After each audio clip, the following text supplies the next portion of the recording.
کہ ابھی حال ہی میں اسلام آباد ہائی کورٹ کے جسٹس محسن اختر کیانی صاحب نے ایک فیملی ڈسپیوٹ پر فیصلہ سناتے ہوئے اپنی ایک لینڈ مارک ججمنٹ پاس کی، جس پر ہمارے مذہبی طبقے کی جانب سے بہت شدید رد عمل آ رہا ہے، اور ان کی طرف سے یہ کہا جا رہا ہے کہ پاکستان کے اندر ایک دفعہ پھر سے خلاف اسلام قانون سازی کے لیے راہ ہموار کی جا رہی ہے۔ وہ ججمنٹ بیسیکلی یہ تھی کہ محسن اختر کیانی صاحب کا کہنا یہ تھا کہ نکاح نامے کے اندر مزید ایک کالم ایڈ کیا جائے، جس کے اندر بیوی اور شوہر دونوں کی رضامندی کے ساتھ شادی سے پہلے ہی یہ چیز ڈکلیئر کی جائے کہ شادی کے بعد جو شوہر اپنے اثاثے بنائے گا یا پھر جو بھی ملکیت جائیداد بنائے گا، تو شوہر سے طلاق کی صورت میں اور شوہر کی وفات کی صورت میں اس جائیداد میں سے 50% بیوی کو دی جائے گی۔ تو میرا سوال بیسیکلی یہ ہے کہ کیا اسلامی شریعت کے اصولوں کی روشنی میں شوہر کی جائیداد کو محض ازدواجی زندگی کی وجہ سے اور اس بنیاد پر کہ بیوی گھریلو معاملات کے اندر شوہر کی مدد کرتی ہے، اس بنیاد پر کیا تقسیم ایکولی ڈسٹریبیوٹ کیا جا سکتا ہے، جبکہ خواتین کی سیکیورٹی کے لیے آلریڈی اسلام کے اندر ایک حق مہر کا کانسیپٹ موجود ہے، آلریڈی بیوہ کی وراثت کا قانون موجود ہے؟ تو ان قوانین کے موجود ہوتے ہوئے بھی اس طرح کا ایک انیشیٹو اپنے اینڈ پر لینا، کیا یہ قانون وراثت کے جو قرآن کے اندر قانون وراثت بیان ہوا ہے اس کو کمپرومائز نہیں کرتا؟ جی دیکھیے، کسی بھی موضوع پر اگر آپ نقد کرنا چاہتے ہیں یا اپنی تحقیق پیش کرنا چاہتے ہیں تو اس میں دو چیزیں ناگزیر ہیں۔ سب سے پہلی چیز یہ ہے کہ بحث کا دائرہ متعین کیا جائے،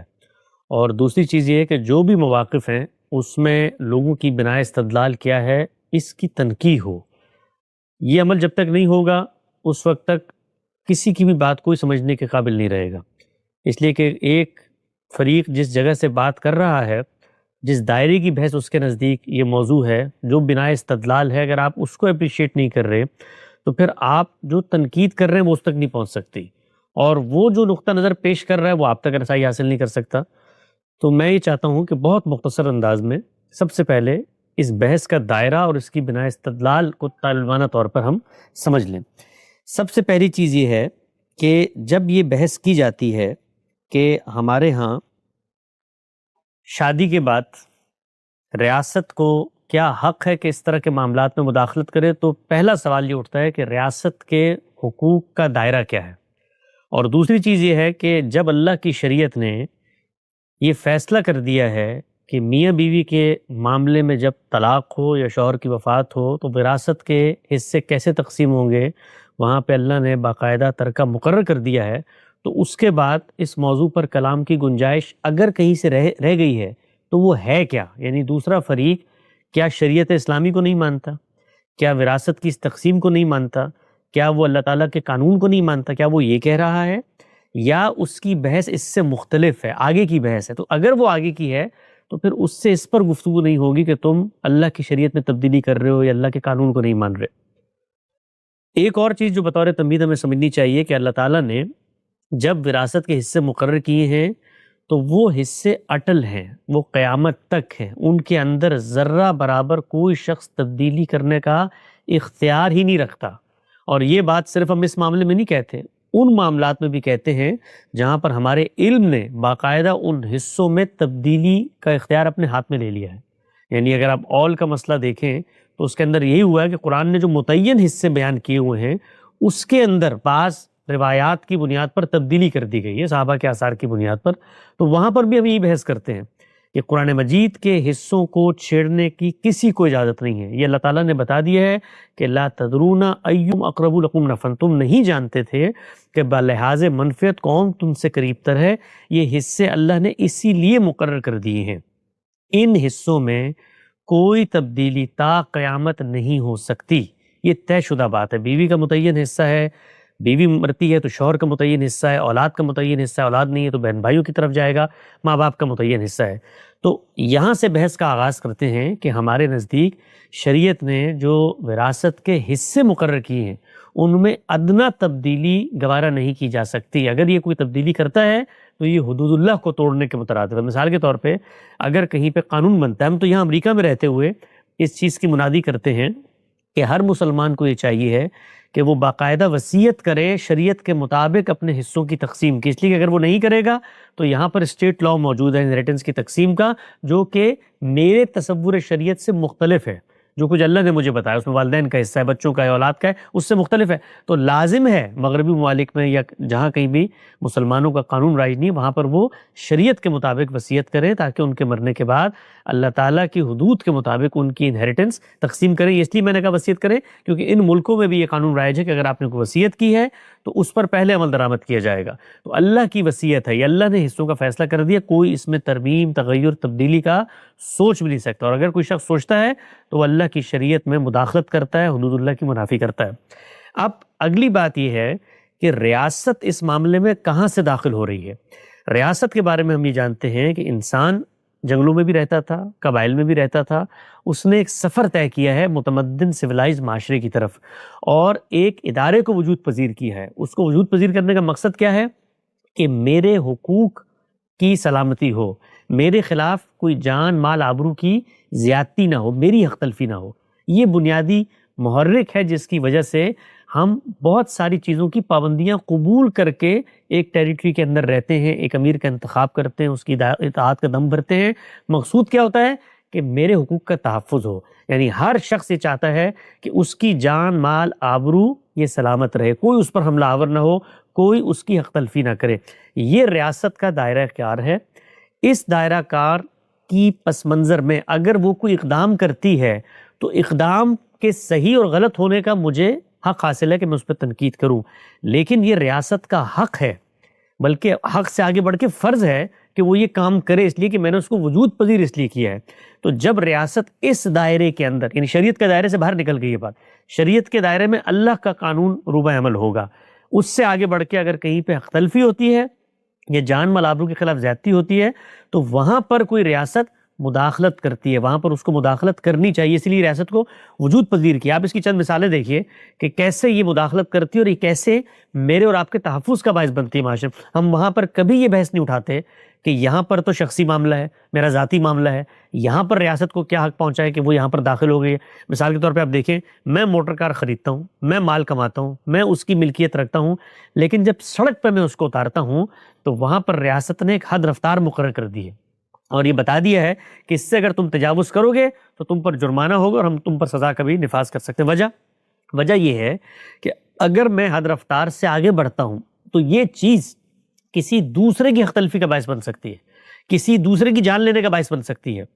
تو حفظ ما تقدم کے طور پہ، پریکاشنری میجر کے طور پہ ریاست نے حد رفتار مقرر کر دی۔ وہ گلی میں الگ ہے، وہ سڑک پہ الگ ہے، وہ ہائی وے پہ الگ ہے۔ یہ اختیار ریاست کو کیسے حاصل ہوا؟ میرے تحفظ کے پس منظر میں حاصل ہوا۔ اسی طریقے سے آپ یہ دیکھیے کہ ہمارے ہاں چائلڈ لیبر کے قوانین ہیں، یعنی ایک باپ ہے، اس کا ایک بیٹا ہے، ان دونوں کا تعلق ہے، باپ جا کے بچے کو کسی فیکٹری میں لگا دے، میرا بیٹا ہے، میرا حق ہے، میں جو چاہوں کروں۔ ریاست وہاں پر آگے بڑھتی ہے اور وہ یہ کہتی ہے کہ نہیں، یہ بچہ آپ کا ہے لیکن یہ اس ریاست کا بھی شہری ہے، اس ریاست کا بھی حصہ ہے، لہٰذا معاشرے کے اندر اگر کوئی تعدی کسی ایک فریق کے خلاف ہوگی تو ریاست اس کی طرف سے ایک طریقے سے مدافعت کی جگہ پر کھڑے ہو کے اس کا تحفظ کرے گی۔ تو ہمارے یہاں چائلڈ لیبر کے قوانین ہیں جن کے اندر یہ بتایا گیا ہے کہ کم سے کم عمر اتنی ہونی چاہیے جس کے اندر آپ کسی بچے کو مزدوری پر لگا سکتے ہیں۔ اور آگے بڑھیں، میرا گھر ہوتا ہے، میری ملکیت ہوتا ہے، میں اس کے اندر جو چاہے معاملات کروں، لوگوں کے ساتھ کرایہ داری کے معاملات کروں، لوگوں کو رکھوں نکالوں، لیکن جو شخص وہاں پہ رہنے آیا ہے اس کے بھی کوئی حقوق ہیں کہ نہیں ہے؟ تو ریاست اس کے حقوق کی جانب کھڑی ہوتی ہے۔ اب وہ اپنے حقوق متعین کرے، کوئی دوسرا کرایہ دار اپنے حقوق متعین کرے تو تنازعات کی ایک دنیا ہے۔ تو اس سے یونیفائڈ لا کا تصور آتا ہے تاکہ ریاست حق تلفی کو روکنے کے لیے ایک قاعدہ کلیہ بنائے اور اس پر عمل درآمد کر کے لوگوں کے حقوق کا تحفظ کرے۔ تو یہ مالکانہ حقوق، کرایہ داری کے معاملات، غرض یہ کہ آپ کی ریاست کے اندر جتنے قوانین آپ کو نظر آتے ہیں ہر جگہ پر، وہ قوانین اسی پس منظر میں بنتے ہیں کہ جان مال آبرو کا تحفظ اور حق تلفی کو روکنا۔ اس میں آپ دیکھیے کہ خود شادی کے معاملے کے اندر یہ بات کہ ایک لڑکی سے آپ شادی کرنے جا رہے ہیں، آپ کا حق ہے، لڑکی بھی راضی ہے، اس کا بھی حق ہے، کیا ضرورت پیش آئی ہے خود ہماری فقہ کو یہ طے کرنے کی کہ جی کم سے کم عمر کیا ہونی چاہیے جس کے اندر آپ کسی کے ساتھ شادی یا ازدواجی تعلق استوار کر سکتے ہیں۔ یہی چیز ہے کہ اگر کوئی شخص اس جگہ پر نہیں کھڑا ہوا کہ وہ اپنے فیصلے اس بلوغت اور اس رشد سے کر سکے جو ذہنی طور پر اس طرح کے معاملے میں درکار ہوتی ہے، تو پھر معاشرہ اس کے تحفظ میں کھڑا ہوتا ہے، وہ طے کرتا ہے کہ نہیں اس طرح کے معاملات میں اس کی حق تلفی ہوگی، اور یہ اپنی حق تلفی کو جاننے کے لیے بھی قابل نہیں ہے، لہٰذا وہاں پر آپ ایک قانون بنائے تھے۔ اسی طریقے سے آپ اسلامی ممالک کے اندر دیکھیے بہت سارے ملکوں میں یہ قانون تک رائج ہے کہ جب آپ شادی کرنا چاہتے ہیں تو اس سے پہلے لازم کر دیا گیا کہ آپ کے کچھ میڈیکل ٹیسٹ ہوں۔ یہی وجہ کیا ہے؟ اس کی وجہ بھی یہی ہے کہ جب آپ کا ایک رشتہ جڑے گا تو اس رشتے کے اندر کل بیماریاں پیدا ہو سکتی ہیں، جو اولاد پیدا ہوگی وہ معذور ہو سکتی ہے، تو اس نے معاشرے کا حصہ بننا ہے۔ تو ہم ان چیزوں کو روکیں جو معاشرے میں فساد کا باعث بنے، خرابی کا باعث بنے، کسی کی جان مال آبرو کے خلاف زیادتی کا باعث بنے، اختلفی کا باعث بنے۔ یہ پس منظر ہے جس میں ریاست کا استقرار حق وقوع پذیر ہوتا ہے کہ وہ آگے بڑھ کر کسی معاملے میں کوئی رائے دے، کوئی قانون سازی کرے۔ تو یہاں پر بھی آپ دیکھیے کہ یہ جو نکاح و طلاق کا معاملہ ہے، یہ بھی صرف کسی کا ذاتی معاملہ نہیں ہوتا۔ اگر یہ ذاتی معاملہ ہوتا تو اللہ تعالیٰ کو اور اللہ کی شریعت میں یہ کہنے کی کوئی ضرورت نہیں تھی کہ آپ گھر کے اندر بیٹھ کے خفیہ طور پہ دو لوگ اپنے کنسنٹ سے طے کر لیں اور یہی آپ کا نکاح، اور اس طرح نہیں۔ نکاح کے لیے یہ شرط ہے کہ آپ نے معاشرے میں اس کا اعلان کرنا ہے۔ کیوں کرنا ہے؟ اس لیے کہ نکاح صرف ذاتی بندھن میں دو لوگوں کا آمادہ ہونے کا نام نہیں ہے، بلکہ وہ ایک سماجی ادارے کی تشکیل ہے۔ اس کے ذریعے سے اولاد پیدا ہونی ہے، اس اولاد کا ایک سلسلہ چلنا ہے، اس میں معاشرے کا حصہ بننا ہے، سب لوگوں نے یہی کام کرنا ہے، تو دونوں حیثیتیں اس کی ہوتی ہیں۔ یہی وجہ آپ دیکھیے کہ جب آپ نکاح کر رہے ہوتے ہیں تو شریعت نے حق مہر مقرر کر دیا ہے۔ کیوں مقرر کیا ہے؟ اس لیے کہ آپ اس کی کفالت، اس کی محافظت، اس کی حفاظت کی ذمہ داری لے رہے ہیں، تو اس ذمہ داری کا ایک ٹوکن منی ہے جو معاشرے کی موجودگی میں آپ نے طے کرنا ہے۔ یہ آپ نے خفیہ طور پہ کہیں کان میں نہیں بتانا کہ میں نے یہ مہر، معاشرے کے سامنے طے کرنا ہے، اعلان کرنا ہے کہ میں اس کی محافظت کی ذمہ داری لے رہا ہوں، اور یہ اس کی ایک علامت ہے جو ٹوکن کے طور پہ میں اس کے حوالے کر رہا ہوں۔ تو یہ ٹوکن مثال کے طور پہ جب حوالے کیا جاتا ہے اور طلاق ہو جائے تو عورتیں کہاں جاتی ہیں اپنے اس ٹوکن کی وصولی کے لیے؟ اگر مہر نہ ادا کی ہو، عدالتوں کے پاس جاتی ہیں، معاشرے کے پاس جاتی ہیں، ان سے کہتی ہیں کہ بھائی یہ شخص یا کوئی شخص یہ ذمہ داری لے اور ذمہ داری پوری نہ کرے۔ تو کہاں جاتے ہیں لوگ؟ معاشرے کے پاس جاتے ہیں۔ معاشرے نے پہلے زمانے کے اندر یہ جتنے معاملات تھے معاشرتی طور پہ طے ہوتے تھے، معاشرے نے اپنے نمائندوں کا انتخاب کر کے ایک مقننہ، ایک عدلیہ، اسی طریقے سے محکمے، بیوروکریسی نظام بنا دیا ہے۔ وہ نظام اب چیزوں کا فیصلہ کرتا ہے، وہ معاشرے کی نمائندگی کرتا ہے، اسی کو ہم نظم اجتماعی سے تعبیر کرتے ہیں۔ تو یہ ریاست کا دائرہ ہے جہاں سے وہ داخل ہوتی ہے اس معاملے میں۔ تو اگر ریاست اس جگہ سے داخل ہو کر کوئی رائے دیتی ہے تو اس کا استقرار حق ہے۔ یہ بحث ختم ہو گئی اب کہ وہ شریعت میں مداخلت کر رہی ہے، نہیں، شریعت میں کوئی تبدیلی نہیں، وہ جان مال آبرو اور حق تلفی کو روکنے کے لیے کام کر رہی ہے، اقدامات کر رہی ہے۔ دوسری بحث کہ کیا وہ اس معاملے میں داخل ہوتی ہے تو یہ ذاتی معاملات میں مداخلت ہے، تو یہ بحث بھی ختم ہوگی کہ نہیں، ذاتی معاملات میں کوئی مداخلت نہیں ہے، یہ حق تلفی کو روکنے کے لیے اس کی ذمہ داری ہے۔ وہ اگر یہ نہیں کرے گی تو پھر وہ اپنی ذمہ داری کو پورا نہیں کر رہی۔ تو اب اگلی چیز جو صرف رہ جاتی ہے وہ یہ کہ اس معاملے میں ریاست جو قانون سازی کرے، جو تجویز دے، اس تجویز پہ روئے زمین پہ بیٹھے ہر شخص کو تنقید کا حق حاصل ہے، اس لیے کہ وہ اطلاق کے اندر ریاست کی ایک رائے ہے۔ وہ پوری پارلیمنٹ، یہاں تک کہ پورا ملک 99.99% ریفرینڈم سے بھی ایک قانون بنا لیں اس باب کے اندر، تب بھی ایک بندہ ہو اس کو بھی اختلاف کا حق ہے۔ وہ نہ اللہ کی شریعت سے اختلاف ہے، نہ ریاست کے نظم سے اختلاف ہے، نہ اس کی اتھارٹی سے، اس کی رائے سے اختلاف ہے۔ تو اس معاملے میں اگر ریاست کوئی قانون سازی کرتی ہے تو اس سے ہر ایک کو اختلاف کا حق موجود ہے۔ وہ اس چیز کو اپنے معاشرتی عرف، نارمز، تقاضے، حکمت، ضرورت، جس چیز کے تحت سمجھتے ہیں، اس کو پھر ڈیبیٹ میں لے کے جائیں، اس کو بحث میں لے کر جائیں، اس پر بحث کریں اور بتائیں کہ ہمارے معاشرے کی ڈائنامکس کیا ہیں، ہمارے معاشرے کے تقاضے کیا ہیں، اس کے مطابق یہ کام اس طریقے سے نہیں ہونا چاہیے، حق تلفی کو روکنا ہے تو اس کے متبادل قوانین موجود، یہ ساری بحثوں کی گنجائش موجود ہے، ہر شخص کرنے کا حق رکھتا ہے۔ میں نے جو اس باب میں تجویز پیش کی جب یہ ججمنٹ میرے سامنے آئی، وہ تجویز ہے جو مغربی معاشروں کے اندر اس باب میں ریاست نے کچھ ڈیولپمنٹ کی ہے۔ ہمارے ہاں چونکہ بالعموم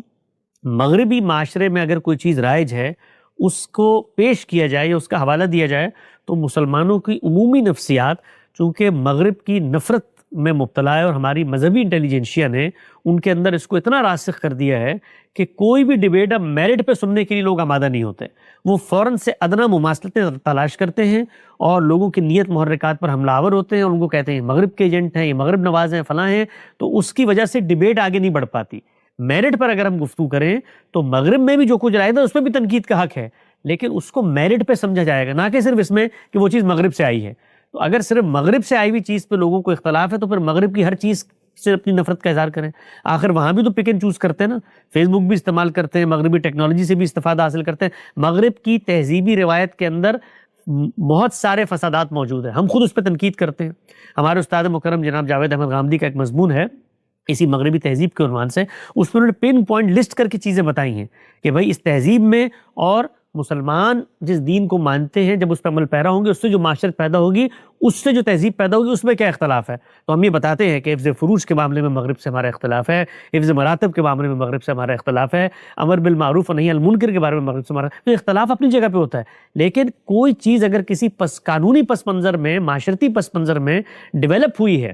اس کو پیش کیا جاتا ہے تو اس کا جائزہ لینا چاہیے ہمیں۔ آخر اس وقت ہمارے ملکوں کے اندر یہ جو ملوکیت کا دور ختم ہوا اور یہ جمہوریت کا پودا لگا، یہ کہاں سے پیدا ہوئی؟ مغربی سے پیدا ہوئی نا۔ آج بھی آپ ملک میں بیٹھے ہوئے، وزیر اعظم ہے، صدر الیکشن ہے، یہ ساری سوشل سائنسز کی ڈیولپمنٹ یہاں ہوئی، یہاں کو ہم نے وہاں اپنایا، اس کے نتیجے میں معاشرہ آگے بڑھا۔ تو اس طرح کی چیزوں کو میرٹ پہ دیکھنا چاہیے۔ اب یہاں پر جو چیز موجود ہے وہ کیا ہے؟ وہ یہ ہے کہ جب آپ شادی کرتے ہیں تو شادی کرتے وقت آپ نے یہ فیصلہ کرنا ہے کہ آپ جس شخص کو اپنے پاس لے کر آ رہے ہیں وہ آپ کا رفیق حیات ہے، وہ آپ کا شریک سفر ہے، اس نے اب خاندان کی ذمہ داریاں اٹھانی ہیں، اس نے آپ کو معاشی طور پر فراغت دینی ہے کہ وہ گھر کے معاملات کو دیکھے اور آپ باہر کے معاملات کو دیکھیں، یا وہ خود اس معاشی عمل کا حصہ بن رہا ہے جو دنیا کے اندر ڈیولپمنٹس ہوئی ہیں۔ اس پس منظر میں اگر کوئی عورت میرے گھر پہ آتی ہے اور گھر پہ آنے کے بعد وہ 5 سال 10 سال 20 سال گزارتی ہے اور اس کے بعد صورتحال یہ بنتی ہے کہ نباہ نہیں ہو رہا، طلاق کا وقت آ گیا ہے یا شوہر کی وفات ہو گئی ہے، تو کیا یہ چیز کہ جیسے ہی شوہر کی وفات ہو اور ایک شخص کا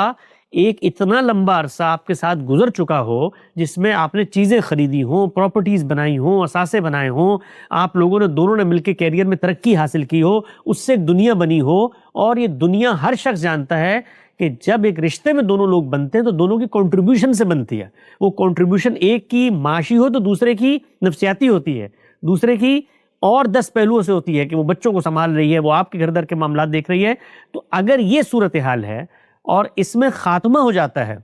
تو اس خاتمے کی صورت میں کیا اس کو جو کچھ شادی کے بعد بنا ہے اس سے یکسر محروم کر دینا چاہیے؟ یہ سوال وراثت کی تقسیم کا سرے سے سوال ہی نہیں ہے، یہ سوال دنیا کے اندر جو معاملات پیش آ رہے ہیں، لوگوں کی زندگی کے اندر جو چیزیں پیش آ رہی ہیں، احوال پیش آ رہے ہیں، ان کے بارے میں قانون سازی سے اس کا تعلق ہے کہ اگر اس کو یکسر محروم کر دیا جائے، یہ جو کچھ ڈیولپمنٹ ہوئی تھی، تو کیا یہ اس کی حق تلفی ہے؟ کیا یہ اس کے ساتھ زیادتی ہے؟ ہم یہ دیکھتے ہیں، آپ یہ دیکھیے دنیا بھر میں، خود ہمارے معاشروں میں آپ دیکھیے کہ جب طلاق ہوتی ہے یا جب شوہر کی وفات ہوتی ہے تو یہ واقعہ ہے، اور یہ جو قانون سازی یہاں پر ہوئی ہے یہ ایک دن میں نہیں ہو گئی ہے، یہ لوگوں کے سماج کے تعاملات اور نظائر کو دیکھ کر یہ انسان نے چیز اخذ کی ہے۔ تو ہمارے یہاں ہوتا کیا کہ جب طلاق ہو گئی تو اس کے بعد کہاں جائے گی بیوی؟ نکل کے والدین کے گھر پہ جائے گی یا بھائیوں کے گھر پہ جائے گی، یعنی کوئی زندگی نہیں ہوتی اس کی، اس کے پاس یہ حق بھی نہیں ہوتا کہ وہ جس گھر میں اس نے 20 سال 30 سال گزارے ہیں وہاں پر ہی بیٹھی رہے، اس کو نکلنا ہوتا ہے وہاں سے۔ کیوں نکلنا ہوتا ہے؟ وہ گھر اس نے بنایا ہے، اس گھر میں اس کا خون پسینہ شامل ہوتا ہے، تو اگر اس کو بے آسرا بے یار و مددگار چھوڑ دیا جاتا ہے تو کیا ریاست کا یہ حق نہیں بنتا کہ وہ اپنے ایک شہری اس ریاست کے اندر موجود ایک سماجی ادارے اور ایک فریق کی جانب کھڑے ہو کر یہ گفتگو کرے کہ اس کی حق تلفی نہیں ہونی چاہیے ہے، اس کے خلاف زیادتی نہیں ہونی چاہیے، چنانچہ انصاف سے معاملات کو دیکھے اور کہے کہ جو جب سے یہ آئی ہے، جو مشترکہ طور پر دونوں کی باہمی مداخلت سے کچھ ڈیولپمنٹس ہوئی ہیں، اس کے اندر ایک جائز معقول حصہ اس کو دینا چاہیے۔ اس میں نصف کی بات، 50%، یہ سب اطلاقی باتیں ہیں۔ خود یہاں امریکہ میں جو قوانین رائج ہیں وہ اسٹیٹ کے لحاظ سے مختلف ہیں، کہیں پہ نصف کی بات کی جاتی ہے، کہیں پہ عدالت طے کرتی ہے اثاثوں کو دیکھ کر کہ اثاثے کس نے کیسے بنائے، وہ سب چیزیں سرکمسٹانسز طے کرتے ہیں۔ لیکن اگر یہ کوئی ریاست کام کرتی ہے تو یہ کام اصل میں اپنے شہری اور ایک فریق کی تحفظ کے لیے ہوتا ہے، اور اس کا اس کو حق ہے، اس کا شریعت میں مداخلت سے کوئی تعلق نہیں ہے۔ یہ بحث ہے، اس پس منظر کی بحث ہے، اس دائرے کی بحث ہے، اور میں نے اس پر یہ عرض کیا تھا اور لکھا تھا کہ ہمارے ہاں عام طور پر یہ سمجھا جاتا ہے کہ جی اس طرح کی جب آپ شرائط داخل کر دیں گے تو اس سے نکاح کا ادارہ بڑا مجروح ہوگا، لوگ شادی نہیں کریں گے، تو اب پھر بحث اس دائرے میں کریں۔ نہ شریعت کی اختلفی کی بحث ہے، نہ ریاست کے قانون سے تجاوز ہونے کی بحث ہے، حکمت اور تدبیر کی بحث ہے۔ آپ بھی 10 تجویزیں رکھیں کہ اس سے نکاح مشکل ہوگا، پھر دوسری جانب سے بھی لوگوں کو بات کرنے کا حق ہوگا کہ یہ نکاح اگر آپ نے اس چیز کا نام رکھا ہوا ہے کہ دو لوگ اٹھیں جذباتی طور پہ ایک بندھن میں بندھے اور جنسی تعلقات کو لیگلائز کرنے کا نام نکاح ہے، تو ہمارے معاشرے کے اندر جا کر آپ دیکھیں جو اس وقت طلاق کا ریشو ہے، یہ شرائط تو نہیں موجود نا، تو پھر کیوں طلاقیں ہو رہی ہیں؟ پھر کیوں خاندان کا ادارہ عدم استحکام کا شکار ہے؟ اچھا، اس کے پس منظر میں کہا جاتا ہے کہ اس قانون کی وجہ سے آپ دیکھیں مغرب کے اندر خاندان کا ادارہ تباہ ہو گیا ہے۔ یہ قانون اس سے بڑے پہلے سے رائج ہے جب یہاں پر وہ تعدی انسانوں نے شروع کی جس سے خاندان کے ادارے کا انہدام ہوا ہے، یعنی 1960 تک آپ یہ دیکھیے کہ اس مغربی معاشرے میں، امریکہ کی مثال لے لیں، یہاں پر 88 سے 90% خواتین جن کی 20 سال سے زیادہ عمر ہوتی تھی وہ شادی کے بندھن میں بندھی ہوتی تھی۔ یعنی مسیحیت کے ہاں اس کا کوئی تصور ہی نہیں تھا کہ آپ شادی سے پہلے اس طرح سے گرل فرینڈ اور بوائے فرینڈ بن کے رہ سکتے، کوئی تصور نہیں تھا۔ اور یہ 1960 تک اس معاشرے کے اندر یہ چیز رائج تھی کہ 90% خواتین جو 1940 میں پیدا ہوئی، 1960 میں 20 سال کی ہوئی، وہ شادی کے بندھن میں بن چکی تھی۔ 1960 کے اندر کچھ تبدیلیاں آئیں اور وہ الگ تبدیلیاں ہیں، ان کے الگ محرکات ہیں۔ فیمنزم کی تحریک اٹھی، یہاں پر جو مذہب سے نفرت کا ایک نہاد تھا بڑے پس منظر میں، اس سے لوگ بالکل برانگیختہ ہو گئے۔ اس کے بعد وہ دوائیاں ایجاد ہوئی جو مانع تولید ہوتی ہیں، جن کے نتیجے میں آپ کے ہاں حمل نہیں ٹھہرتا، ان کی ایجاد ہو گئی۔ تو 10 اور سماجی وجوہات ہیں جس کی وجہ سے گرل فرینڈ اور بوائے فرینڈ کا تصور یہاں پر پیدا ہوا، لیکن ابھی بھی یہاں پر خاندان موجود ہیں، ہزاروں لاکھوں کروڑوں کی تعداد میں لوگ یہاں پہ رہتے ہیں۔ مغربی معاشرے کی جو تصویر ہمیں عام طور پہ دکھائی جاتی ہے فلموں سے اور ڈراموں سے، اور اس طرح سے مذہبی لوگ جو ایک تھوڑی کہانی سازی کرتے ہیں، اس سے بالکل مختلف ہے۔ آپ یہاں پر آئیے، میں جس علاقے میں رہتا ہوں یہ پورا کا پورا ٹیکسس اسٹیٹ ہے، کوئی تصور نہیں ہے۔ یعنی یہاں پر گالی سمجھا جاتا ہے اس طرح کی چیز کو، خاندان آباد ہیں، ان کے یہاں بچے ہوتے ہیں، رشتوں کا تقدس ہے، لوگ چرچ جاتے ہیں، اپنے خدا سے ان کے تعلق کا اظہار کرتے ہیں، اور یہاں پر وہ قوانین رائج ہیں۔ اور کہیں اگر اس کی بھی خلاف ورزی کوئی کر رہا ہے یا اس کو بھی مس یوز کر رہا ہے، اس کے بھی قوانین موجود ہیں۔ یعنی آپ کو یہ حق دیا گیا ہے کہ آپ پہلے طے کر لیں اور بیوی کو بھی یہ بتا دیں، وہ پھر بیوی کی کنٹریبیوشن بھی اسی طریقے سے رہے گی خاندان میں، وہ بتا دیں آپ، اور پری نپ کہتے ہیں اس کو، آپ پہلے سائن کر لیں کہ جی شادی کے بعد جتنی جائیداد بنے گی اس میں ایک کوڑی تمہیں نہیں دوں گا، آپ سائن کر لیں۔ اس کے بعد پھر اس کی جو مداخلت ہے شادی میں وہ بھی اسی نوعیت کی ہوتی ہے۔ تو اس سے کوئی خاندان کا ادارہ کمزور نہیں بلکہ اور مضبوط ہوتا ہے، اس سے بچے مضبوط ہوتے ہیں۔ آپ یہ دیکھیے کہ آپ کا خاندان کا ادارہ ٹوٹ بھی گیا تو بچے بے آسرا نہیں ہوتے کہ ادھر ادھر پھر رہے ہوں، وہ ماں کے پاس ایک مستحکم جگہ ہوتی ہے، وہاں پر وہ ان کو رکھتی ہے، بچے مس یوز نہیں ہوتے، ان کا ابیوز نہیں ہوتا، ان کے پاس ایک سائبان ہوتا ہے۔ تو اس مغربی معاشرے کے اندر گھر جب آپ لیتے ہیں تو وہ مشترکہ ملکیت بنتا ہے۔ اس مشترکہ ملکیت میں جب آپ کا معاملہ ختم ہو جاتا ہے تو وہ بے سائبان نہیں ہوتی خاتون۔ تو اس پس منظر میں یہ قوانین پیدا ہوئے ہیں اور ہمارے یہاں اس کی تجویز دی جا رہی ہے۔ لوگوں کو اختلاف کا حق ہے، قوانین اپنے کلچرل کونیٹیشن میں ماڈیفائڈ بھی ہوتے ہیں، وہ سب چیزیں آپ کر سکتے ہیں، لیکن نہ یہ شریعت کی خلاف ورزی ہے، نہ ریاست نے اپنے دائرے سے تجاوز کیا ہے، بلکہ یہ عین ریاست کی جو ذمہ داری ہے اس کے مطابق ہے۔ جی بہت شکریہ حسن بھائی، بہت تفصیل کے ساتھ آپ نے بتایا کہ شرعی پہلو سے اس قانون سازی یا پھر اس ججمنٹ کی کیا حیثیت ہے، اور اخلاقی پہلو سے اگر کچھ اعتراضات بھی ہیں مخالفین کے تو وہ بڑے ادب کے ساتھ اس کا اظہار کر سکتے ہیں۔ آخر میں ایک چیز کنفرم کرنا چاہتا ہوں کہ یہ پورا کا پورا جو ایک تصور ہے یا پھر جو ججمنٹ ہے، کیا اس کو ہم شریعت کا جو وصیت والا باب ہے قانون وراثت کے اندر، اس کے اندر کیٹیگرائز کر ہم کو یہ حق دیتی ہے کہ ہم اپنی جو بھی جائیداد ہے اس کو میکسیمم 50% تک جو ہے وہ ہم وصیت اس کی کر سکتے ہیں؟ وصیت کا اس سے کوئی تعلق ہی نہیں ہے، یہ زندگی کے اندر مال دینا ہے۔ وصیت کا تو معاملہ ہوتا ہے کہ آپ مرنے کے بعد اپنے ترکے کے بارے میں پہلے طے کر رہے ہیں،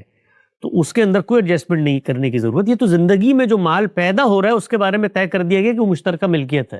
تو اس کا نہ وصیت سے تعلق ہے نہ وراثت سے تعلق ہے۔ یہ زندگی میں میرا مثال کے طور پہ اگر کوئی میرا مال ہے، میں دنیا میں اٹھا کر کسی کو دیتا ہوں تو وہاں نہ قانون وراثت آتا نہ وصیت آتی ہے۔ یہ تو ایک مال جو میں اور وہ مل کے بنا رہے ہیں، ان کے بارے میں ریاست یہ تجویز کر رہی ہے کہ جب تم مل کے بناتے ہو اور یہ رفاقت کے نتیجے کے بعد میں بنتا ہے تو اس میں پھر مالکانہ حقوق منصفانہ طور پہ دونوں میں تقسیم ہونے چاہیے۔